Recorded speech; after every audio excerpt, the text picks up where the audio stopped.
Hi there, it's Carly and Prem here from Tribe. Whoa, wonky tripod on the bed. Tonight we want to talk about mostly about boundaries, but kind of connecting it to vulnerability, right? The whole theme of this 100-day challenge is about vulnerability, kind of the nature of vulnerability, what it is to share our vulnerability, why that's a good thing, where there's dangers around it. And be in the practice ourselves of sharing our own vulnerability. You would have heard us, if you've been listening to these videos, mention boundaries quite a bit. And in this video, I want to kind of spell out a bit more clearly kind of how we think about boundaries and our boundary system and the importance of boundaries connected to vulnerability. And really, I don't think you can actually think about vulnerability without also thinking about boundaries. Because the nature of vulnerability is that they're places that we could get hurt somehow, right? And so if we're going to actually be living out of those places of vulnerability, and we've spoken about why that's like an important thing, where it's actually this place of kind of creativity and actually being who we are. If we're going to live out of that place, we need to have mechanisms to be able to protect ourselves from that place. So boundaries, a really important part of boundaries is about being able to protect our vulnerability. And there's different levels that we can protect our vulnerability. There's different places that we can be vulnerable. And of course, there's also the other side of that, which is about containment. So our boundaries also protect other people from our expression, right? So boundaries have like two sides. There's a protection side and there's a containment side where we're containing our expression and we're having awareness of our impact on other people.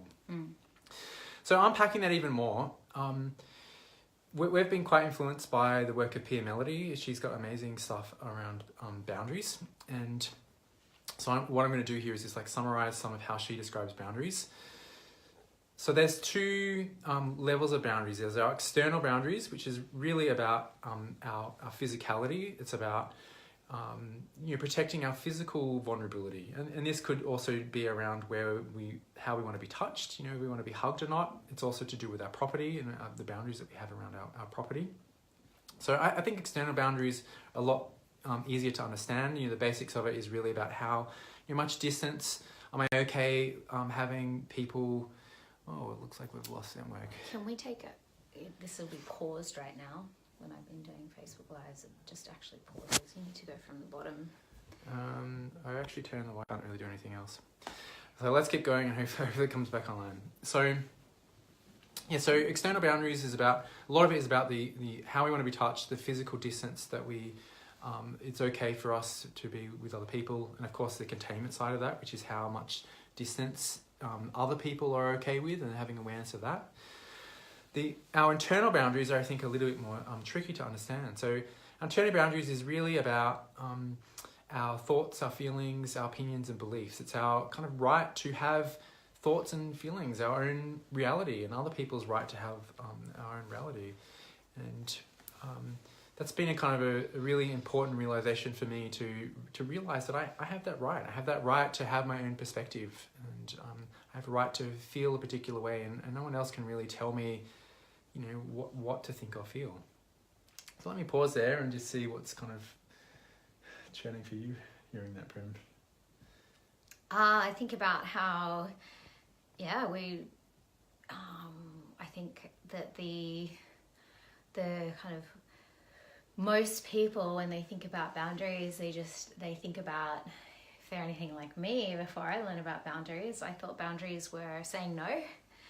And saying no about protecting myself, and really just physical boundaries, and how often I notice violations of boundaries and how rampant it actually is.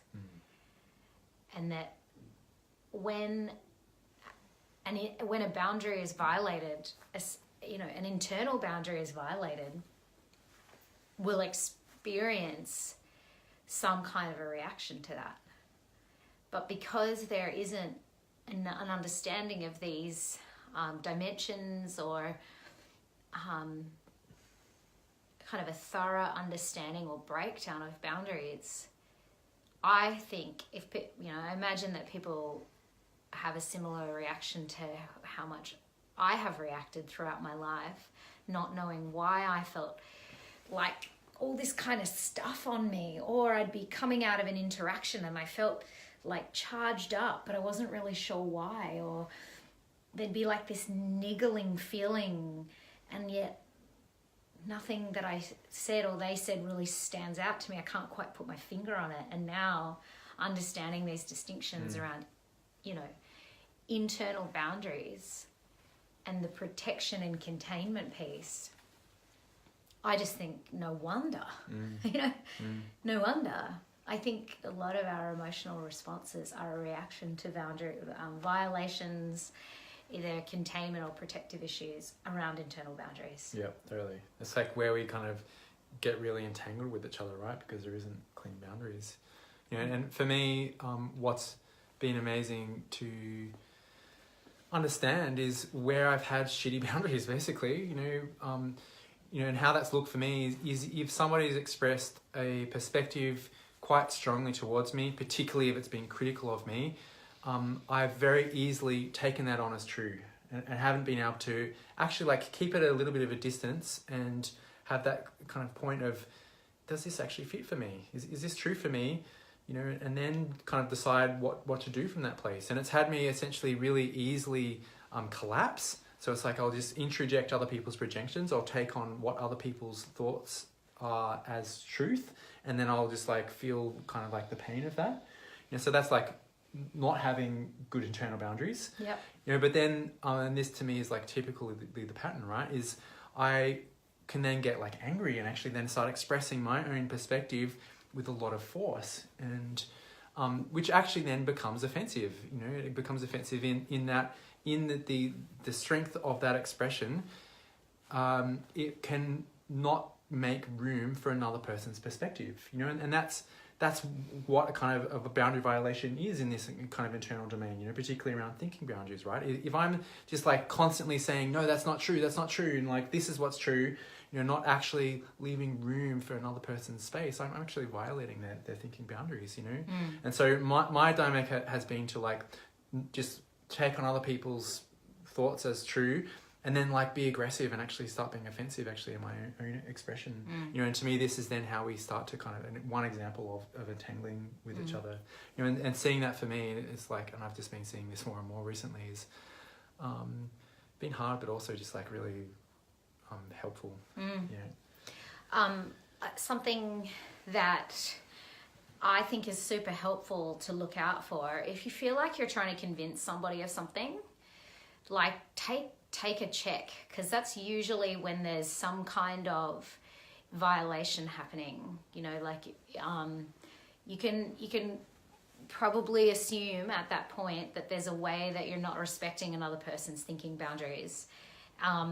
When we're trying to convince somebody of anything,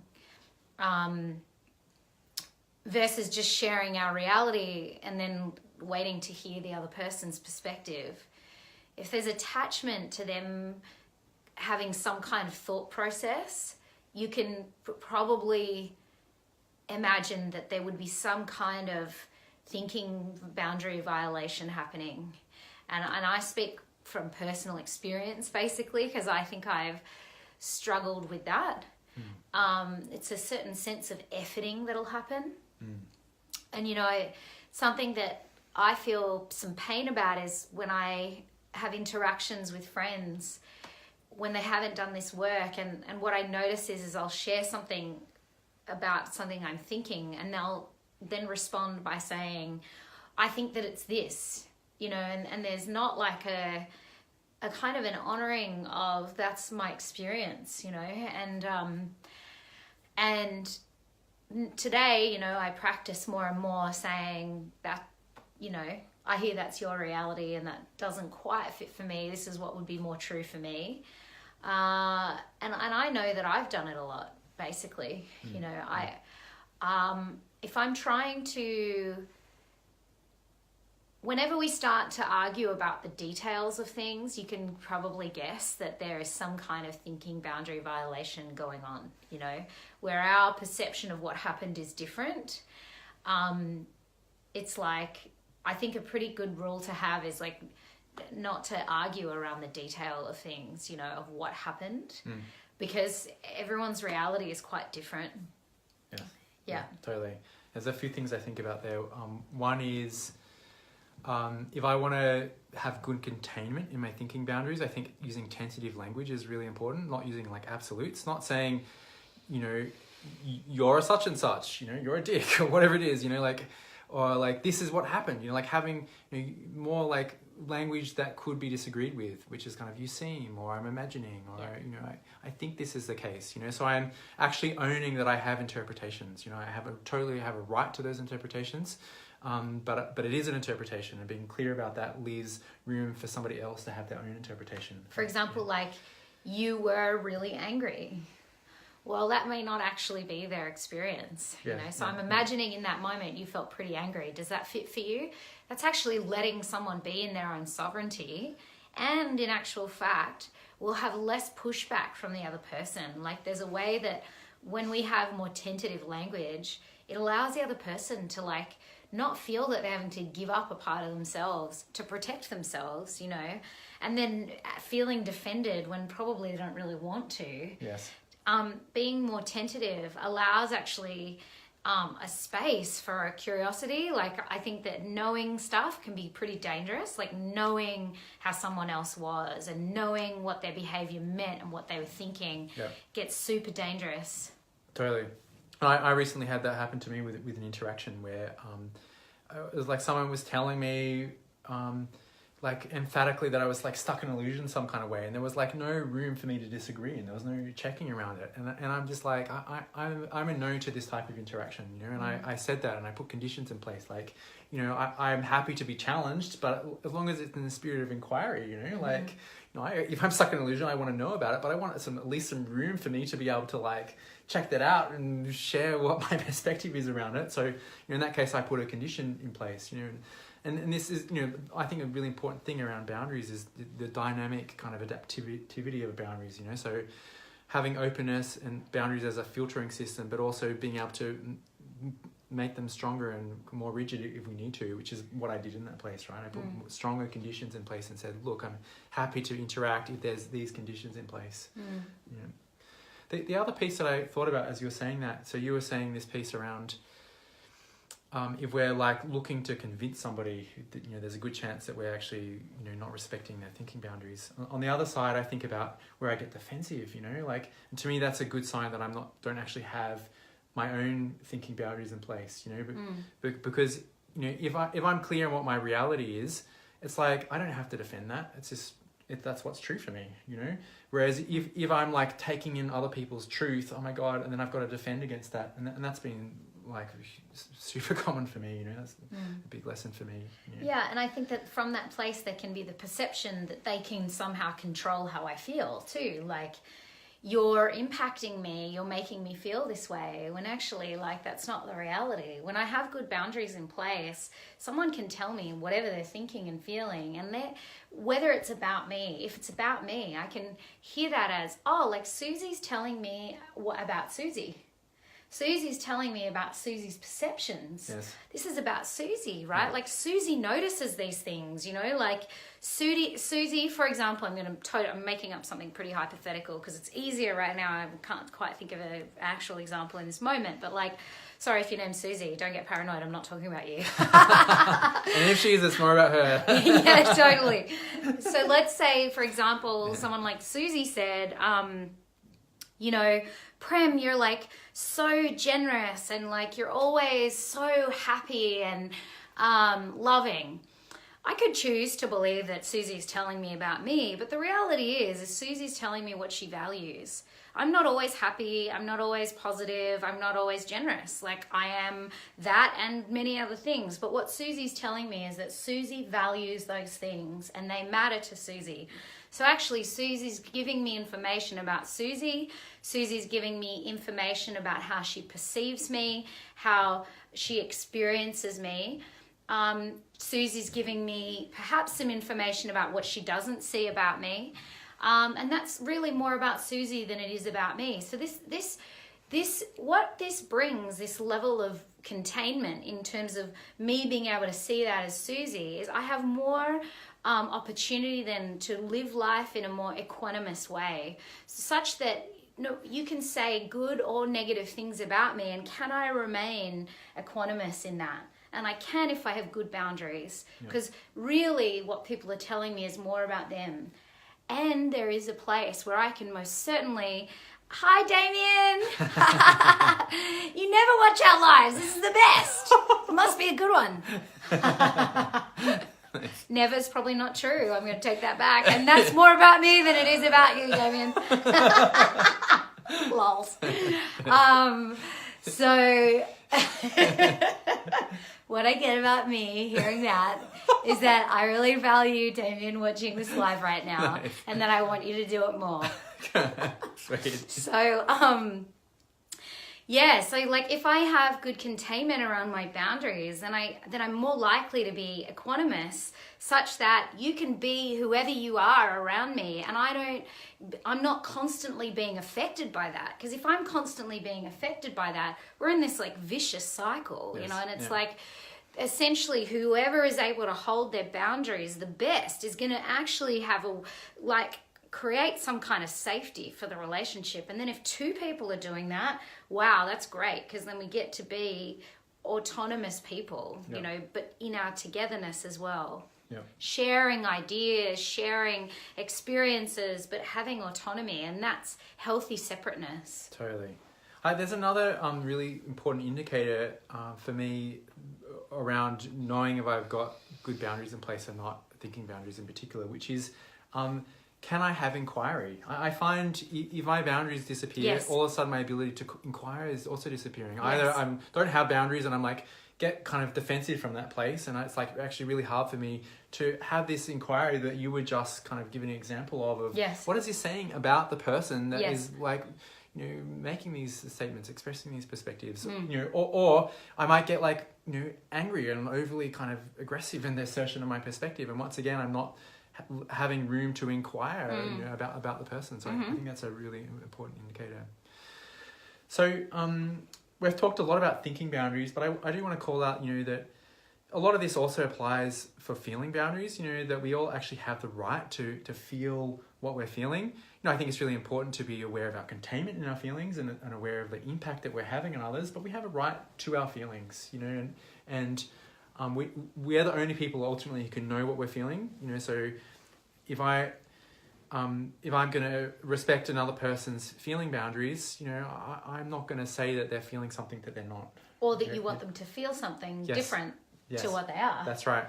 Yes. Yeah, so I can let them feel what they're actually feeling. Yeah. Because if I want to change how you feel, it's essentially because I want to feel differently around you. So obviously I'm coming from a collapsed boundary where I really believe that you can actually, you are responsible for how I feel, such that I give you the power that I need you to change the way that you feel so that I'm okay. So it's an entirely collapsed boundary, right? Yes. Yeah. Yeah. And I think a lot of the subtle way that happens is with things like advice giving, you know, just cheer up, you'll be right. You know, like where I'm not like welcoming this person feeling this way. I'm actually, and like, I think that can come from a good place, but I think actually a lot of the time it comes from this subtle place of like, oh, I feel really awkward that you're feeling this way and I don't like it.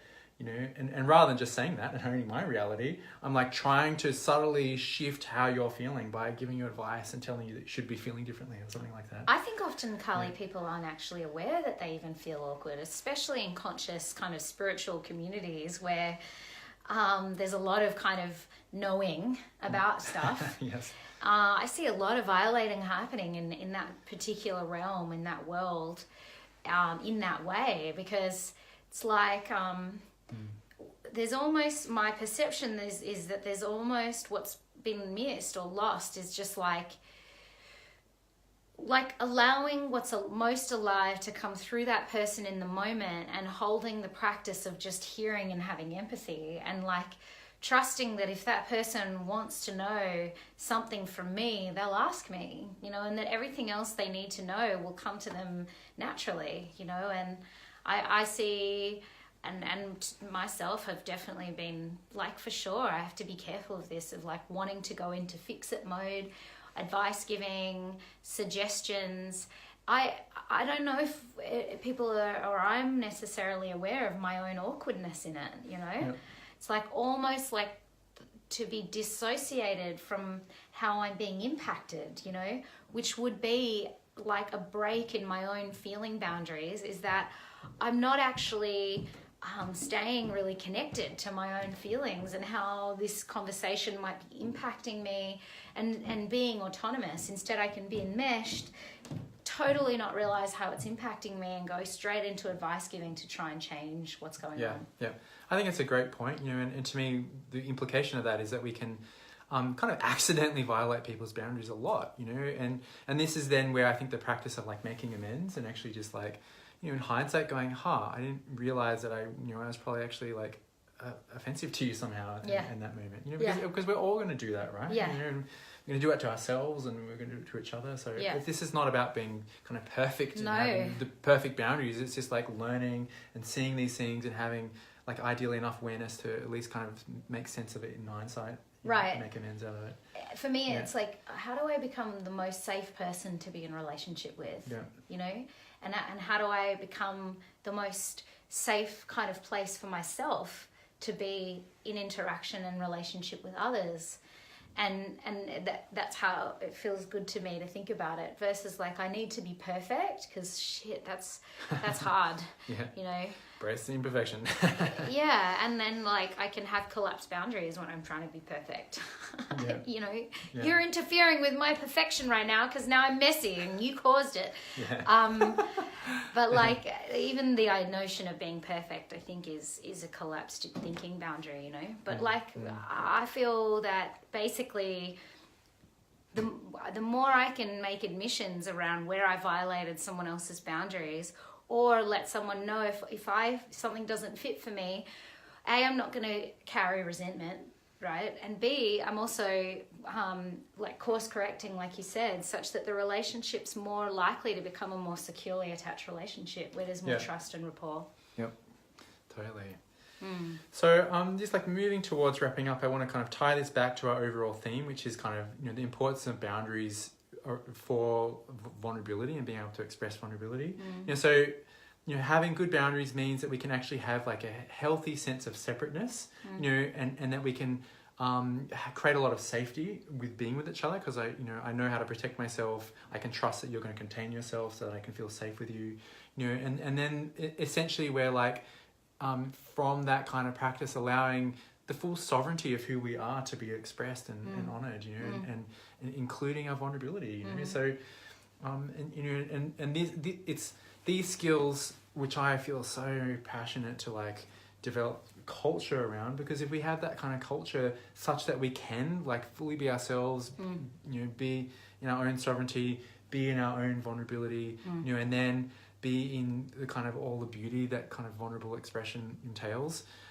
You know, that to me is just like so amazing and beautiful. And there's this kind of really funny kind of irony, you know, around how healthy separateness actually allows us to come into way more connection with each other. We can actually be way closer to each other because of the healthy separateness that we have. Yeah, beautiful. Yeah. It has me think just a little bit, like when you talk about changing culture, it has me think about, you know, something that myself, Damien and Carly have been super passionate about creating these last 10 months has been our kind of signature program, which is Foundations. And it's all about this. Yes. So much of it is about this, yes. You know, and I feel really excited about that. The vision behind this is to change culture, like to actually change the way we're relating to each other such that we're safe people to be with, and we can then safely be in the full expression of who we are and welcome whoever anyone else is, because I know that I'm safe here with me, you know, and you can be whoever you are. And then from that place, imagine what we can actually create in the world, you know. So yeah, I feel really excited about that. Me too. So super excited. Yeah. And I just think the last thought there is like, you know, like boundaries, you know, it's like not an easy topic, I don't think. There's a lot of like nuance when we get into this, you know, like particularly, you know, like if I have a particular interpretation and you have a particular interpretation that's different, you know, and those interpretations are important to us for some reason, you know, like what is it to be in relationship with each other around those things, you know, with healthy boundaries, where we're giving each other room for the difference of interpretations that we have. Yeah. You know, like Yes. that can be like super tricky territory, particularly if those interpretations have a lot of emotion associated with them, you know. Yes. And if I want to create room for your feelings and my feelings, you know, and those feelings have us frustrated with each other, you know, like, yeah, and so like that's to me where the kind of the real skillful means and the artfulness around the practice of this and the importance of like practice. That's why I feel like so like working with you and being in relationship with you, in partnership with you, and then working with Damien, and us practicing those skills every day means that we get to like play. It's high level play. You know, we get to Damien and I were like jamming the other day, just like laughing about how amazing it is that we can actually point to each other's like raw spots, because there's such there's so much of what we're speaking about that there's a way that we're able to play in like a whole new way and able to learn from each other like so deeply and like express ourselves and be transparent and kind of show ourselves and sort of be learning ourselves at exactly the same time in a way that isn't messy and uncontained. It like, you know, and when it is, there's admissions and we're like really on it in terms of looking at like, where did I violate your boundaries? Where did I allow mine to be? And where did I blame you for that? And like, it has us be able to me, it's so special what we have and what you know, as a team, what we have. And I feel so passionate about being able to have that with like lots of people. Yes, totally. Yeah, where we know the rules of play, essentially, you know? Yep. Yeah. Yeah, exactly. Yeah. Sweet. I think that's probably enough. Yay. That was a lot. That was. Yep, thank you so much. Thank you. I feel enriched. Thank you. Thanks for watching. Thanks for watching, guys.